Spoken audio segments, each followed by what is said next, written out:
Here's 5 Samsung keyboard tips you need to know. Later on in this video, I'm also going to show you how I got this amazing keyboard without having to install GoodLock. And if GoodLock is not available in your country, I'll also share with you an app that you can download to have all the GoodLock features. Let's get started. Tip number 1. The next time you're texting your family or friends and you make a mistake, I want you to take 2 fingers and swipe left. This will undo the mistake. And to bring back the text, if you didn't mean to do this, swipe right. Tip number 2. Sometimes moving the cursor exactly where you want can be challenging. Instead of trying to select where you want the cursor to be with your finger, just use the keyboard. Hold on to the space bar, slide it left or right, let it go wherever you feel the cursor needs to be. Tip number 3. What if you have a friend that speaks, let's say for example, French, and you want to impress them? Tap on this little translation icon on your keyboard. Select the language you want to translate. That's going to be on the left side, of course. After that, type in whatever you want to say in French, translate, and boom, you are now French. Nah, I'm joking, guys. I'm tweaking. Well done, guys. Well done.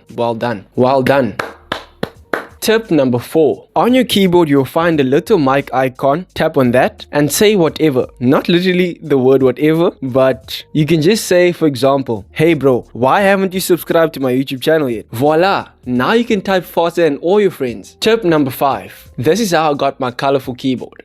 Go to Chrome or Google, whatever you call it. Search for Keys Cafe APK. Select the second link. Download the latest version on top. Download the APK file. It's only 76 megabytes. After installing the app, open it and select Style Your Own Keyboard. You'll find tools to play around with to make your desired keyboard. And to find the alternative app I promised you, as a bonus tip, just go to your Google Play Store and search FindLock. After downloading FindLock, open the app and you'll be amazed with how many things and features that are packed inside the app, guys. If you guys want a tutorial on both the apps, the FindLock app and the Keys Cafe app, make sure you comment below and I'll do a tutorial for you guys. But anyways, that's 5 keyboard tips for you guys. I hope you enjoyed it. If you did, make sure you smash the subscribe button down below and I'll really appreciate it. Otherwise, I'll catch you guys in the next one.